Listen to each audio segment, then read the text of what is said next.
말씀 보시겠습니다. 오늘 은혜 받을 말씀은 신약 성경 에베소서 2장입니다.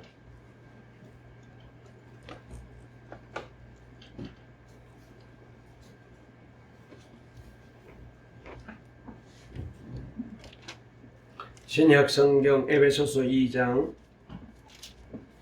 1절 말씀부터 10절까지 말씀을 같이 읽도록 하시겠습니다. 신약 성경 에베소서 2장 1절부터 10절까지입니다.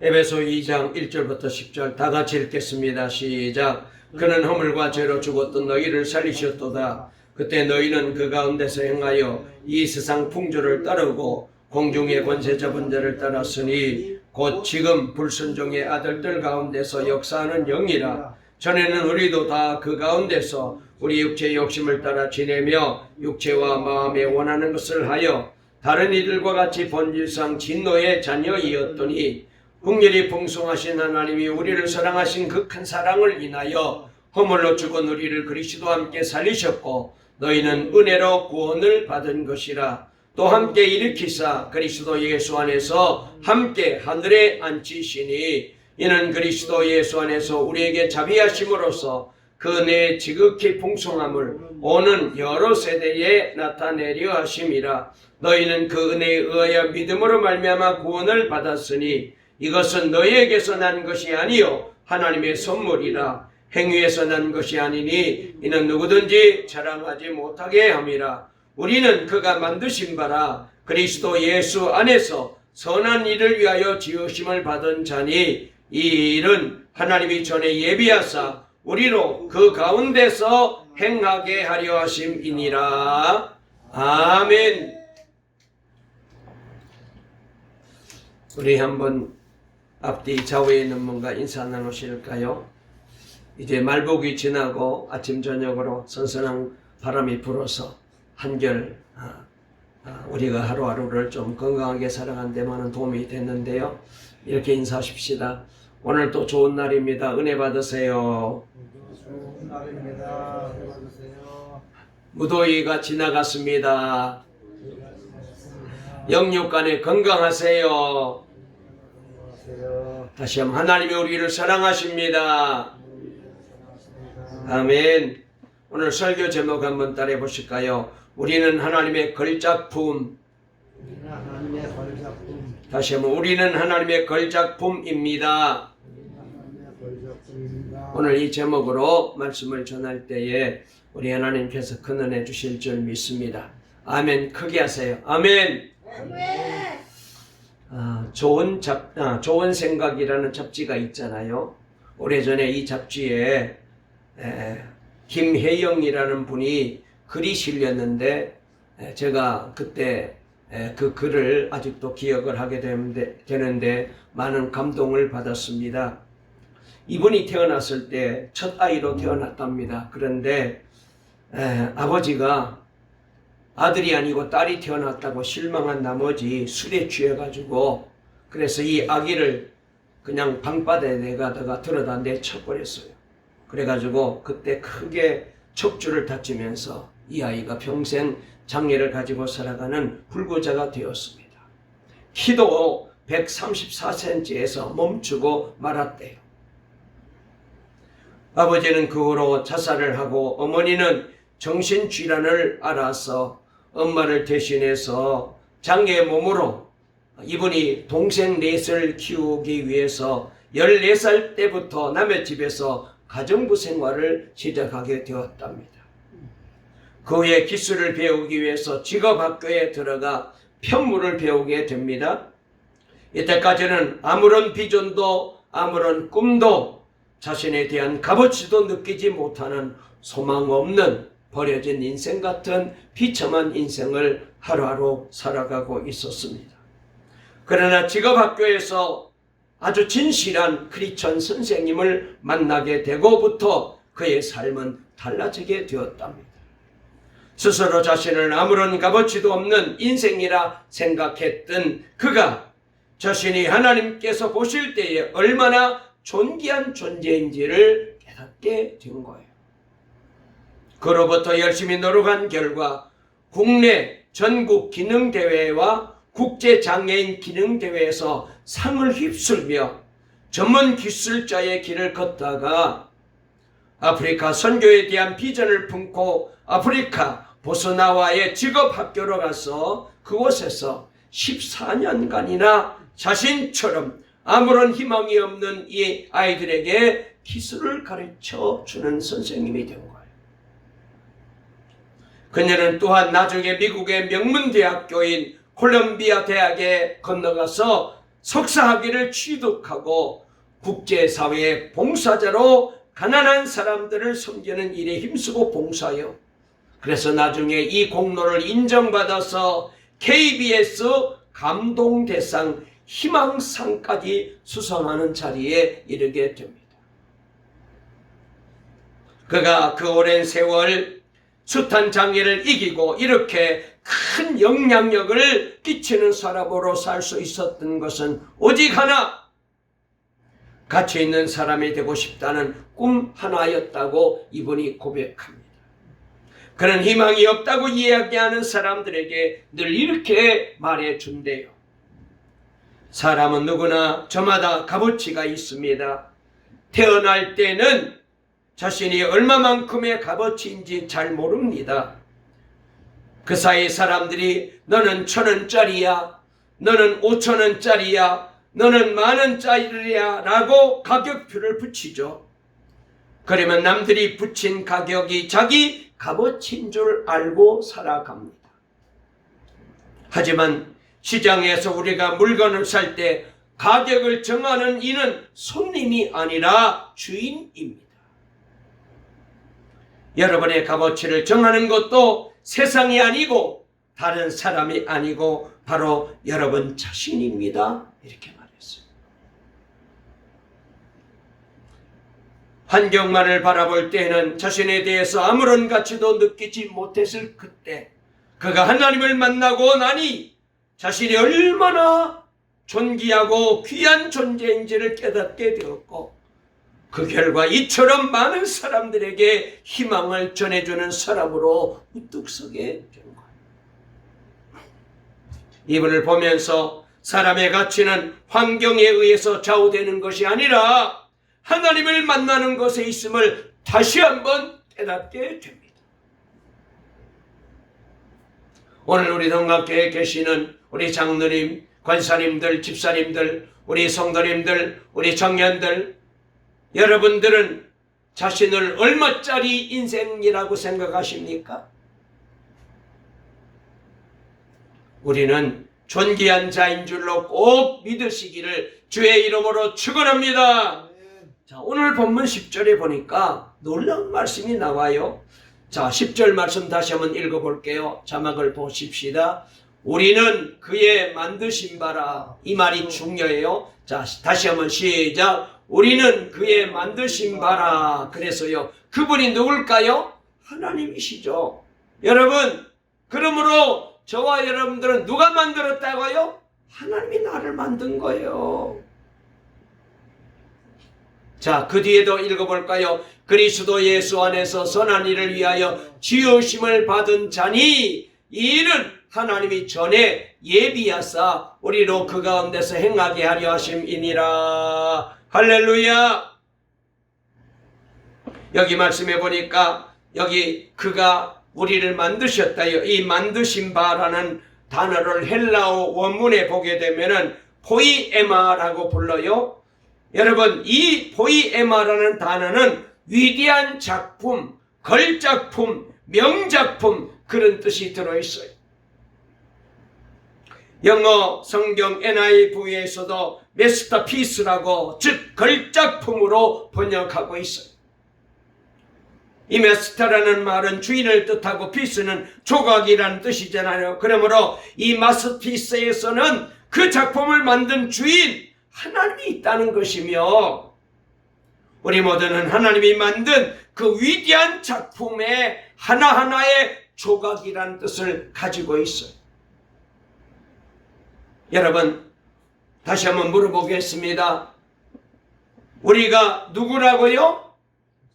하나님이 만든 작품이라는 것. 따라해 보시고 한번 크게 해보세요. 다시 물어봅니다. 우리가 누구라고요? 할렐루야. 하나님이 만든 작품이에요. 하나님께서 친히 만드신 작품인데 그것도 보통 작품이 아니라 뭐라고요? 걸작품이라는 거예요. 여러분, 이 사실이 얼마나 놀라운 일입니까? 자, 우리 옆에 분 바라보시면서 한번 축복합시다. 장로님은, 집사님은, 권사님은 하나님이 만드신 걸작품입니다. 시작! 아멘. 보통 존재가 아니에요. 남들과 비교해 볼 때에 모든 면에서 뒤떨어지는 것 같고 뭐 하나 특출나게 뛰어난 점도 없고 남들 앞에 내세울 것도 하나도 없어서 때때로 주변에 있는 사람들 바라보면서 아이고 저 사람은 저렇게 잘 살고 잘 나가고 저렇게 떵떵거리며 잘 사는데 그래서 나는 거기에 비해서 너무 초라해서 열등감에 젖어 있는 나를 오늘 하나님은 걸작품이다라고 하나님이 말씀하시니까 이 말이 사실 그렇게 확 마음에 잘 안 와닿아요. 그러나 이 말씀이 마음에 쉽게 와닿지 않는 말씀이지만 그러나 여러분 아닙니다. 우리는 하나님이 만든 걸작이에요. 사도 바울이 이 에베소서를 에베소 교회 성도들에게 이 편지를 썼는데 그때 당시 에베소 교회 성도들도 아마 저와 여러분과 똑같은 마음이었을 거라고 생각해요. 당시 어느 진영이나 마찬가지였지만은 그때 예수 믿고 기독교 복음을 받아들이는 사람들은 상류층이 아니었어요. 우리나라에 맨 처음에 복음이 들어왔을 때도 아주 가난한 사람들, 어려운 사람들, 그 다음에 고아나 과부나 정말로 힘들어하는 사람들이 예수를 영접하고 예수를 믿으면서부터 달라지게 되었잖아요. 그러듯이 에베소 교회도 마찬가지였습니다. 늘 사회의 하층민들, 노예나 영세민자들이 예수를 믿고 교회로 나왔습니다. 사회적으로 늘 짓눌려 살기 때문에 그래서 예수 안에 있으면서도 여전히 저들은 자신에 대하여 열등감과 패배감에 벗어나지 못하고 살았습니다. 그러나 바울사도는 성도들이 이러한 사회적인 시각으로 자신을 낮게 평가하지 않고 하나님의 걸작이라는 이 놀라운 비밀을 깨달아 그리스도 안에서 더욱 풍성한 삶을 누리게 되기를 간절히 소원하며 이 편지를 쓰게 된 거예요. 그래서 오늘 본문을 통하여 에베소 교회 성도들이 하나님의 걸작품으로서 얼마나 값어치 있는 존재인지를 알게 되기를 소망했던 것입니다. 마찬가지로 저 또한 우리 교회 성도님들이 자신이 하나님의 걸작이라는 이 놀라운 복을 깨닫고 삶 속의 실제가 되므로 그래서 저와 여러분 모두가 그리스도 안에서 여러분 풍성한 삶을 누리고 복 있는 당당한 삶을 살아가는 우리 동강교회 모든 성도님들 다 되시기를 기대하며 이 말씀을 드립니다. 아멘. 그렇다면 왜 우리를 하나님의 걸작이라고 하는 것일까요? 여러분, 인간의 신체를 보면요 참으로 놀라지 않을 수가 없어요. 제가 가끔 우리 몸에 대한 비밀을 말씀을 드린 적이 있는데 여러분, 자동차 한 대를 만드는데 들어가는 부속품이 약 한 1만 3천 개 이렇게 이상 부품이 들어간대요. 그런데요, 인간의 몸을, 이 사람의 몸을 만드는 데는 자그마치 100조 개의 세포 조직, 100조입니다. 100만 개가 아니에요. 100억 개가 아니에요. 100조의 세포 조직과 그 다음에 25조 개의 적혈 그리고 250억 개의 백혈구가 필요하다. 여러분, 우리 안에는요, 부속품이 이만큼 어마어마하게 들어있는 거예요. 놀라지도 않으시네. 그런데 더 놀라운 사실은 이런 인간을 하나도 똑같이 만들지 않으셨다는 거예요. 지금까지 창조 이후로 이 땅에 태어난 사람이 약 600억 명 정도가 넘는데요. 그리고 지금 이 지구상에도 약 한 73억 인구들이 살고 있는데 나와 똑같은 사람은 단 한 사람도 없다는 사실. 뿐만 아니라 그 중에 지문이 같을 가능성은 640억 대 1이라고 합니다. 이는 창조 이후로 단 한 사람도 나의 지문과 같은 사람이 없다는 거잖아. 그만큼 우리 한 사람 한 사람은 특별하게 지음을 받은 존재가 된 거예요. 그러나 비단 이것만이 놀라운 일이 아닙니다. 이 정도였으면 제가 설교 안 하죠. 더 놀라운 비밀이 있어요. 우리 인간의 정신세계는 얼마나 놀라운지 몰라요. 창세기 1장 27절에는 하나님께서 인간을 창조하시되 하나님의 형상대로 지으셨다는 거예요. 자, 한번 읽어볼까요? 시작! 하나님이 자기 형상 곧 하나님의 형상대로 사람을 창조하시되 남자와 여자를 창조하시고 아멘! 여러분, 여기에 하나님의 형상대로 우리가 창조됐다는 것은 하나님이 우리와 똑같은 육체를 가진 분이다 그런 뜻이 아니고요. 즉 속성, 성품을 담게 만들었다는 얘기예요. 하나님은 전능하시고 영원하신 분이십니다. 이런 속성을 담도록 지으셨기 때문에 우리는 하나님과 교제할 수 있는 뿐만 아니라 인간의 창조 능력을 보면 참으로 경이롭기까지 합니다. 그래서 우리를 가리켜서 하나님의 걸작품이라고 부르게 되는데요. 여러분, 하나님이 이렇게 우리를 지으셨기 때문에 하나님이 우리를 만드시고 난 다음에 반응이 놀랍습니다. 자, 창세기 1장 31절 우리 한번 읽어볼까요? 시작! 하나님이 그 지으신 모든 것을 보시니 보시기에 심히 좋았더라. 저녁이 되며 아침이 되니 이는 6째 날이니라. 할렐루야. 하나님이 저를 만드시고 우리 장로님 만드시고 우리 집사님 만드시고 그리고 난 다음에 뭐라고 말씀하셨느냐? 야, 참 잘 만들었구나. 참 예쁘구나. 참 좋다. 그렇게 말씀하셨다는 거예요. 아멘.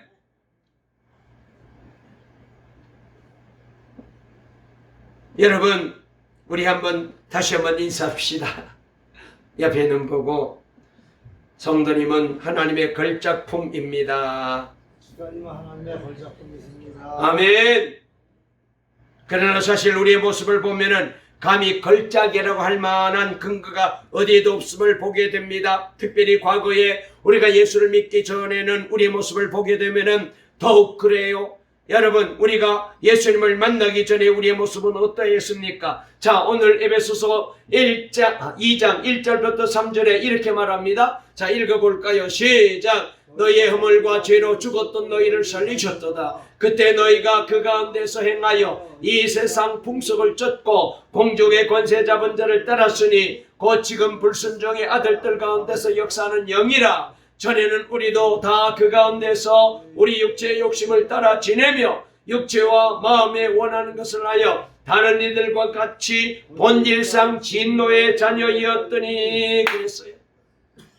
우리가 예수 믿기 전에 우리의 모습이 여기 잘 적나라하게 소개되고 있습니다. 그래서 허물과 죄로 죽었던 우리들이야. 여러분, 허물과 죄로 죽을 뻔한이라고 말하지 않고 이미 죽었다고 사형 선고를 내렸어. 이미 죽은 존재가 된 거예요. 물론 여기서 죽음이란 영적인 죽음을 말합니다. 하나님과의 관계가 완전히 단절되었음을 말씀하고 있어요. 무엇 때문에 그렇게 되었습니까? 바로 허물과 죄 때문이라는 거예요. 여러분, 허물은 헬라어 원문에 보게 되면은 파라푸토마라고 말하는데 이건 침범이라는 뜻이 있어요. 무슨 얘기냐? 밟지 말아야 될 땅을 밟았다. 선을 어겼다, 그런 말이에요. 하나님이 정하여 놓으신 길로 가지 않고 딴 길로 간 거예요. 하지 말아야 할 짓을 한 것이 허물입니다. 하지 말아야 할 말을 한 것이 허물입니다. 보지 말아야 될 것을 본 것이 허물입니다. 그 다음에 죄는 우리가 잘 아는 대로 하말티아라고 말하잖아요. 이 말은 관역을 맞추지 못했다, 관역에서 빗나갔다, 화살을 쏘는데 빗나갔다, 그런 뜻이에요. 화살로 명중시켜야 할 관역이 있습니다. 거기에 가서 이 화살이 박혀야 될 화살이 엉뚱한 곳으로 날아가 버린 거예요. 이것을 성경은 죄라고 말합니다.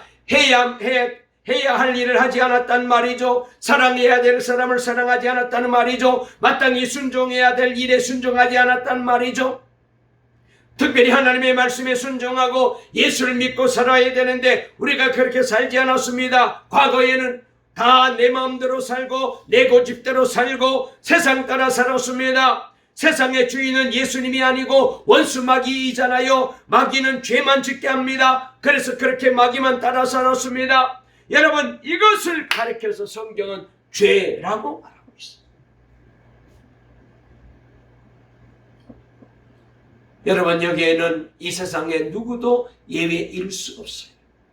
아무리 인물이 좋아도, 아무리 공부를 많이 해도, 아무리 높은 자의 자녀로 태어나도, 왕자로 태어나고 공주로 태어났을지라도 누구도 여기에는 예외가 없어요. 이렇게 허물과 죄로 영적으로 죽은 존재가 되고 보니 하나님의 뜻을 따라 살기보다는 이제는 사단의 노예가 되어가지고 세상의 풍조를 쫓는 존재가 된 것입니다. 그래서 2절에 그렇게 말씀하고 있습니다. 하나님 없이 인간 스스로 세상을 만들고자 했지만 결국에는 사단의 노예가 된 거예요.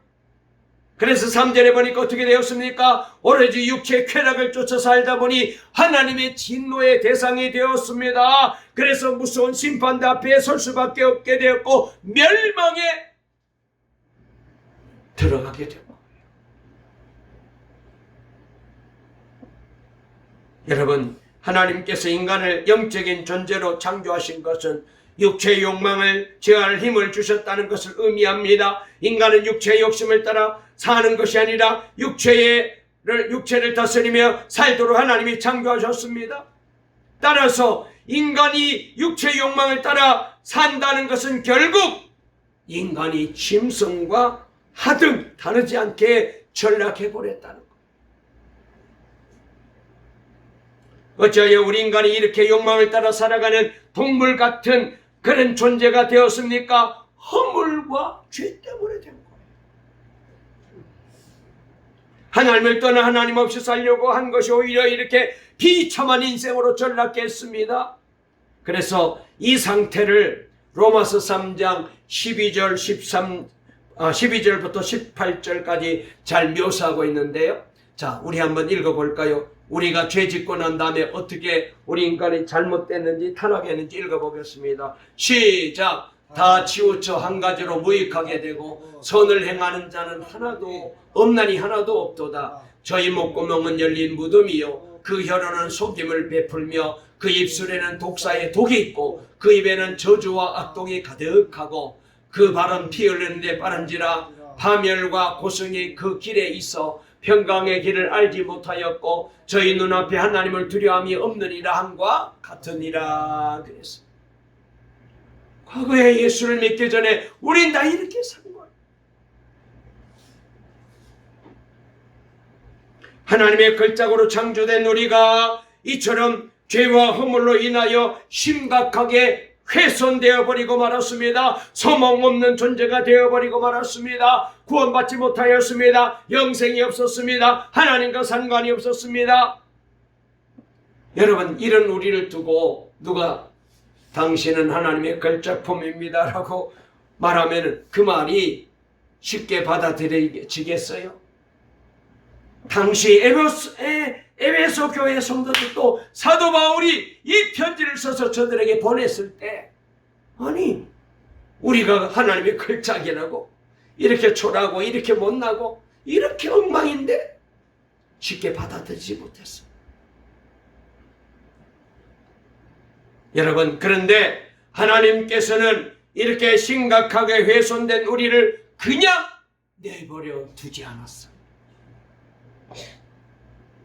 그저 육체의 욕심에 이끌려 온갖 죄악 속에 살다가 하나님의 심판대 앞에 서게 하지 않으셨습니다. 하나님께서는 그래서 우리 모두를 다시금 하나님의 걸작품으로 재창조하시려는 뜻을 가지고 계셨습니다. 허물과 죄로 인하여서 그 형상이 파괴되어 버렸지만은 하나님은 우리를 너무나도 사랑하시기에 결코 포기하지 아니하십니다. 자, 그러면 어떻게 하셨다는 거예요? 4절 5절에 나와 있어요. 자, 오늘 본문 에베소서 2장 4절 5절 너무 중요해요. 우리 천천히 읽어볼까요? 눈을 크게 뜨고 시작. 긍휼에 풍성하신 하나님이 우리를 사랑하신 그 큰 사랑으로 인하여 허물로 죽은 우리를 그리스도와 함께 살리셨고 너희가 은혜로 구원을 얻은 것이라. 아멘. 아멘. 하나님이 재창조한 거예요. 새로 만든 거예요. 여기 말씀에 보면은 중요한 단어들이 나오는데 긍휼 혹은 사랑, 은혜, 자비 이런 말씀들이 7절까지 나오는데 여러분 이 단어가 굉장히 중요해요. 자, 먼저 긍휼을 한번 생각해 볼까요? 긍휼이라는 단어는 죄인들이 그들의 죄 때문에 마땅히 받아야 할 것을 받게 하지 아니하시고 그들을 불쌍히 여기시며 용서하신다라는 뜻을 가지고 있는 단어가 긍휼이에요. 여러분, 우리는 모두가 하나님의 진노의 대상이었잖아요. 그런데 하나님께서 우리를 불쌍히 여기셔서 마땅히 우리에게 베풀어야 될 진노를 베풀지 않았다. 그게 바로 긍휼이에요. 두 번째로는 사랑입니다. 헬라어로 아가페로서, 나의 유익을 구하지 아니하고 상대방의 유익을 구하는 것을 의미합니다. 하나님이 우리를 사랑하시면 우리의 유익을 구하셨습니다. 그래서 우리를 사랑해서 하나님의 자녀로 만들어주셨어요. 은혜라는 단어입니다. 은혜 받을 자격이 없는 죄인들에게 놀라운 구원의 은혜를 베풀어 주셨습니다. 자비라는 단어입니다. 자비는 가장 소중한 것을 아무런 대가를 바라지 않고 상대방에게 주는 것을 말하는 거거든요. 하나님이 아무런 대가도 기대하지 않고 가장 사랑하시는 자 외아들 예수님을 십자가에 못 박아 죽이고 십자가에 내놓고 저와 여러분들을 구원해 주신 것.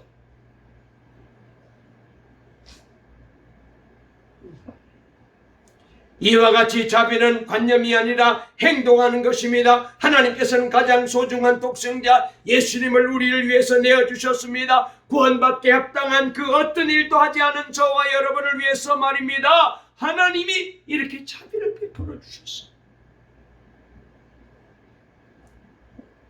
그러기에 우리는 구원에 있어서는 아무런 자랑할 것이 없습니다. 전적으로 누가 했다고요? 하나님이 하신 거예요. 그래서 자, 에베소서 2장 8절 9절 한번 읽어볼까요? 잘 나와 있는데 자, 읽어볼게요. 시작. 너희가 그 은혜로 인하여 믿음으로 말미암아 구원을 얻었나니 이것이 너에게서 난 것이 아니요 하나님의 선물이라. 행위에서 난 것이 아니니 이는 누구든지 자랑치 못하게 합니다. 내가 구원받은 게 내 공로로, 내 노력으로, 내 의지로 된 게 아니고 전적으로 100% 하나님이 하신 거예요. 여러분, 이렇게 죄와 허물로 인하여 하나님의 걸작품으로서의 가치를 잃어버린 우리에게 아버는 값없이 긍휼과 사랑과 은혜와 자비를 베푸신 결과 우리가 어떻게 되었습니까? 영적으로 죽었던 우리가 예수 그리스도와 함께 다시 우리를 살리셔서 하늘에 함께 하셨대. 자, 놀라운 말씀입니다. 6절인데요. 자, 우리 한번 6절 읽어볼까요? 자, 읽어볼게요. 시작. 또 함께 일으키사 그리스도 예수 안에서 함께 하늘에 앉히시니. 그래서 여기 그리스도 함께 하늘에 앉았다는 말씀은 보좌에 앉으셔서 온 우주를 통치하시는 반열에 우리를 하나님이 거기다 갖다 놓으셨다는 것입니다. 여러분, 우리를 그리스도 함께 하늘에 앉히셨다는 것은 하나님의 대리자로서 이 우주 만물을 다스릴 수 있는 지위를 다시금 회복해 주시고 복원시켜 주셨다는 것. 그래서 이제는 누구든지 예수 그리스도를 나의 구주로 영접하기만 하면은 하나님의 걸작품으로 재창조되는 놀라운 은혜가 임하게 됩니다. 그래서 이 놀란 사실을 깨달은 사도 바울이 고린도후서 5장 17절에 우리가 너무나도 잘 아는 놀라운 고백을 합니다. 자, 다 같이 읽어볼까요? 시작. 그런즉 누구든지 그리스도 안에 있으면 새로운 피조물이라 이전 것은 지나갔으니 보라 새 것이 되었도다. 아멘. 우리 모두가 새 사람이 된 거예요. 재창조된 거예요. 누가 이렇게 하셨다고요? 하나님이 친히 그렇게 하셨어요. 우리가 존귀한 존재가 되는 것은 우리 자신이 원래 존귀해서가 아니라 우리를 만드신 분이 하나님이시기 때문에 그래요. 전에 신문에 17세기 초 네덜란드에서 활약했던 세계적인 화가 렘브란트의 그림 중에 무려 40년간이나 가짜 취급을 받았던 렘브란트 자화상 그림이 이제야 진품 인정을 받아가지고 그래서 이제 렘브란트 초상화가 자신이 직접 그린 작품이라고 알려지게 되었습니다. 이 그림이 잉글랜드 더번 버클랜드 수도원에 전시되어 있었는데 사람들은 이 렘브란트 자화상을 그의 제자들이 그린 것이라고 사람들은 이제까지 쭉 알고 지내왔습니다. 그래서 별로 그렇게 사람들이 주목하지도 않고 찬밥 심세가 되었어요. 그러던 차에 이 그림을 정밀 감정해 보았더니 이게 렘브란트 자신이 그린 진품이고 자신이 그렸다는 사실이 확인되었어요. 여러분, 그렇게 되자 어떻게 된지를 아셔요? 이 사람이 그린 진짜 작품이다. 자화상은 렘브란트 자신이 그랬다라고 알려지면서부터 이 그림 가격이 무려 2천만 파운드. 전에는 겨우 한 10몇만 원 정도 우리나라 돈으로 그렇게밖에 하지 않았는데, 그런데 여러분, 이 렘브란트 자신이 이 그림을 그렸다고 진품으로 알려지면서 가격이 우리나라 돈으로 약 340억이 넘는 높은 가격으로 올라간 거예요.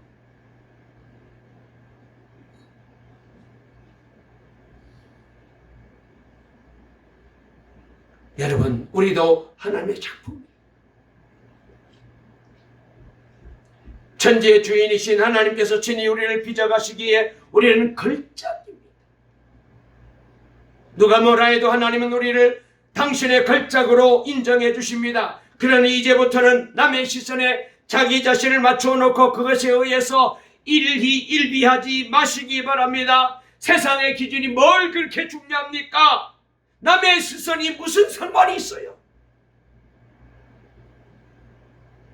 하나님께서 우리를 보시면서 참 너는 내가 잘 만들었어, 걸작이야 라고 감탄하고 계시는데, 여러분, 왜 우리 스스로가 나를 그렇게 아주 연약하고 그리고 별 가치 없는 사람으로 인정해요? 다시 한번 인사합시다. 우리 옆에 있는 분 바라보시면서 이렇게 인사할까요? 장로님, 집사님, 권사님은 보면 볼수록 하나님의 걸작입니다. 시작. 온 성도님들 보면 볼수록 걸작품 있습니다. 할렐루야. 얼마나 귀한 말이죠. 자, 그렇다면 왜 하나님께서 우리를 이렇게 걸작품으로 만들어놨을까요? 10절에 답이 나와 있습니다. 마지막으로 10절 읽어볼게요. 시작. 우리는 그의 만드신 바라 그리스도 예수 안에서 선한 일을 위하여 지으심을 받은 자니 이 일은 하나님의 전에 예비하사 우리로 그 가운데 행하게 하려 하심이니라. 아멘. 왜 우리를 재창조했다고요? 하나님의 선한 일을 위해서 지었다는 거예요.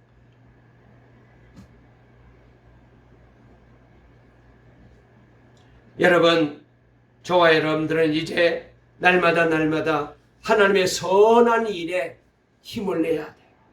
말을 해도 선한 말, 생각을 해도 선한 생각, 일을 해도 선한 일. 여러분, 그러므로 우리를 스스로 낮게 평가했던 이 세상 기준, 내 기준은 다 내버리고 나를 지신 하나님이 나보고 걸작이라고 말했는데 왜 우리가 우리를 과소평가합니까? 당당하게. 여러분, 나는 하나님의 걸작이다 라고 외치시면서 날마다 하나님의 선한 일을 위해서 믿음 안에서 달려가시는 저와 여러분의 남은 인생이 되시기를 간절히 주의 이름으로 축원합니다. 살아계신 하나님 감사합니다. 하나님은 우리를 하나님의 걸작품으로 만들어 주셨습니다. 그런데도 불구하고 사람들과 비교하고 사람들이 말하는 말에 일희일비하며 얼마나 위축되었습니까? 얼마나 초라하게 살아왔습니까? 얼마나 못나게 살아왔습니까? 아닙니다. 하나님이 우리를 걸작으로 만들어 놓았으니 이제는 하나님의 뜻대로 선한 일에 열심을 내어 남은 인생 하나님의 걸작으로 위대한 인생의 발걸음을 한 걸음 한 걸음 걸어가는 우리 동강의 모든 성도님들 다 되게 도와 주시옵소서. 예수님의 이름으로 기도 올리옵나이다. 아멘.